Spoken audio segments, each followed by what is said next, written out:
அது எப்போ நீ பிறரை புரிஞ்சுக்கணும்னா பிறருக்கு கொடுக்கணும்.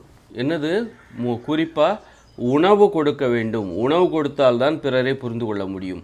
நீ வாங்குகிற ஒருத்தர்கிட்ட உணவு வாங்குகிற, நீ பொருள் கொடுக்குற அல்லது பணம் கொடுக்குற,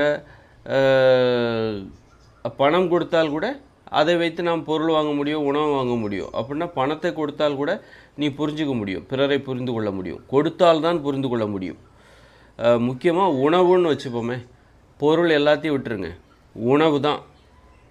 உணவை நீ பிறருக்கு கொடுத்தால்தான் நீ பிறரை புரிந்து கொள்ள முடியும். நீ உன் மனைவியை நீ புரிஞ்சுக்கணும் அப்படின்னா மனைவிக்கு நீ உணவை கொடுக்க வேண்டும். உன்னுடைய மனைவி ஒரு கணவனை ஒன்றை புரிஞ்சுக்கணும், அதாவது ஒரு மனைவி ஒரு கணவனை புரிஞ்சுக்கணுன்னா அந்த மனைவி கணவனுக்கு கொடுக்க வேண்டும். என்னது? குறிப்பாக உணவு கொடுக்க வேண்டும். உணவுன்னா என்னது? அவள் சம்பாதித்த பணத்திலேருந்து அதிலிருந்து வாங்கப்பட்ட உணவை கணவனுக்கு கொடுக்க வேண்டும். அவளுக்கு சொந்தமான ஒரு உணவை கணவனுக்கு கொடுக்க வேண்டும். அப்போ தான் அந்த கணவனை அந்த மனைவி புரிஞ்சிக்க முடியும். அதுபோல் கணவன் தனக்கு சொந்தமான ஒரு உணவு, தன்னுடைய சம்பாத்தியத்தில் வந்த ஒரு உணவை மனைவிக்கு கொடுக்க வேண்டும். அதுபோல் மனைவியும் தன்னுடைய சம்பாத்தியத்தில் வந்த ஒரு உணவை கணவனுக்கு கொடுக்க வேண்டும். அப்போ தான் கணவனை புரிஞ்சிக்க முடியும். இல்லைனா கணவனை பற்றி இது ஒன்றுமே தெரியாது, தப்பாக தான் புரிஞ்சுப்பேன். சும்மா அவ்வளோ ஈஸியாக ஒரு மனிதர்களை புரிஞ்சுக்கணுன்னா கூட அதற்கு நீ விலை கொடுக்க வேண்டும், உழைக்கணும். அப்போ தான் உன்னால் புரிஞ்சிக்க முடியும். சும்மா ஈஸியாக மனிதர்களை புரிஞ்சிக்க முடியாது. அப்படி தான் பார்த்திங்கன்னா பெண்கள் என்ன பண்ணுறாங்க, பெண்கள் காலகாலத்துக்கு அவங்க எவ்வளோ வேலை பார்க்குறாங்க, வீட்டு வேலை பார்க்குறாங்க. அது என்ன அடிப்படையில் அதை செய்கிறாங்க? கூலிக்கு செய்கிறாங்களா? அப்படி கிடையாது. கூலிக்காக சம்பளத்துக்காக செய்கிறாங்களா? அதெல்லாம் இல்லாமல் ஒரு அன்பு, கணவன் மீதான அன்பு, பிள்ளைகள் மீதான அன்பு அப்படின்னு சொல்லிட்டு வீட்டில் எல்லா வேலையும் செய்கிறாங்க, சம்பளத்துக்காக செய்யலை. அதனால் அதை சம்பளத்துக்காக தான் நீங்கள் செய்கிறீங்க, இந்தாங்க பிடிங்க சம்பளம்னு நம்ம கொடுத்தா அது அசிங்கமாக அதை ஏற்றுக்க மாட்டாங்க. அதனால் அது ஒரு வேலையாக நம்ம எடுத்துக்கொள்ளக்கூடாது. அந்த வகையில் பெண்கள் என்றைக்குமே பெரும்பாலும் வீட்டில் வேலைக்கு போகாத பெண்கள் ஆண்களுக்கு கொடுக்கவே இல்லை, அப்படி தானே? அவங்க சம்பாத்தியத்தில் எதையுமே அந்த குழந்தைகளுக்கோ கணவனுக்கோ கொடுக்கவில்லை. அப்படிங்கும்போது அந்த கணவனையும் குழந்தைகளையும் அந்த பெண்கள் தவறுதலாகத்தான் புரிஞ்சுப்பாங்க.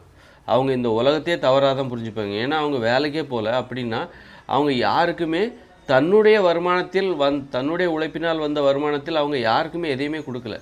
அப்படி இருக்கும்போது அவங்க இந்த உலகத்தையே தப்பாக தான் புரிஞ்சுப்பாங்க, சரியாக அவங்க புரிஞ்சிக்க மாட்டாங்க. இப்போ ஆனால் ஆண்கள் அவங்க இந்த மனைவிக்கு கொடுக்குறாங்க, இந்த உலகத்துக்கு பிறர் நண்பர்களுக்கு கொடுக்குறாங்க, எல்லாம் தன்னுடைய சம்பாத்தியத்தில் வந்த பணத்தை கொடுக்குறார்கள். அப்படிங்கும்போது அவர்களால் இந்த உலகத்தை சரியாக புரிந்து கொள்ள முடியும்.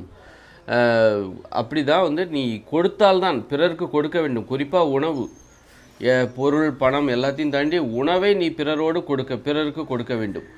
அப்போ தான் நீ இந்த உலகத்தை புரிஞ்சுப்ப. யாருக்கு கொடுக்குறியோ அவங்கள புரிஞ்சுப்ப.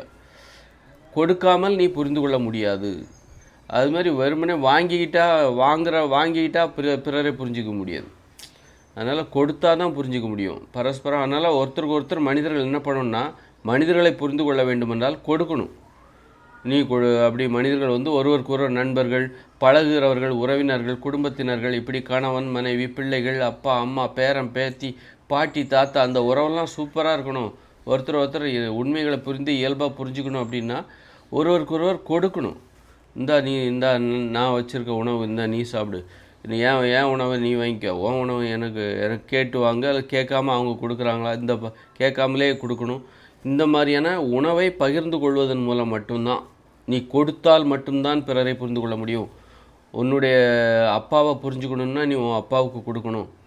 அது மாதிரி ஒரு தாய் தனது குழந்தைகளுக்கு பாலை கொடுக்குறாள், தாய்ப்பால் கொடுக்குறாள். அந்த குழந்தைகளால் அந்த வயசில் தனது தாய்க்கு எதையுமே கொடுக்க முடியாது. அப்போ உணவு எதையும் கொடுக்க முடியாது. அப்போ அந்த பிள்ளைகளால் அந்த தாய் எப்படிப்பட்டவள் அப்படிங்கிற அந்த உண்மை தெரியும். அந்த தாய்க்கு பிள்ளைகளை புரிஞ்சிக்க முடியும், ஏன்னா தாய் தானே கொடுக்குறா. அந்த வகையில்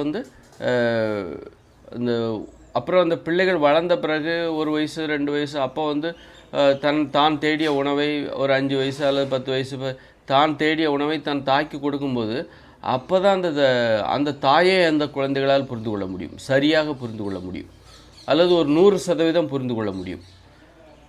நீ யார்கிட்டேருந்து வாங்குறியோ அவங்கள பற்றி ஒரு 50% புரிஞ்சிக்க முடியும். ஆனால் கொடுக்குறவங்களுக்கு 100% புரிஞ்சிக்க முடியும். ஆனால் கொடுப்பதன் மூலமாக தான் பிறரை புரிந்து கொள்வதற்கு நாம் கொடுக்க வேண்டும், உணவை கொடுக்க வேண்டும் குறிப்பாக. அப்பொழுது தான் நமக்கு அந்த புரிதல் என்பது முழுமையடையும். அதனால் கொடுப்பது மிக முக்கியம்.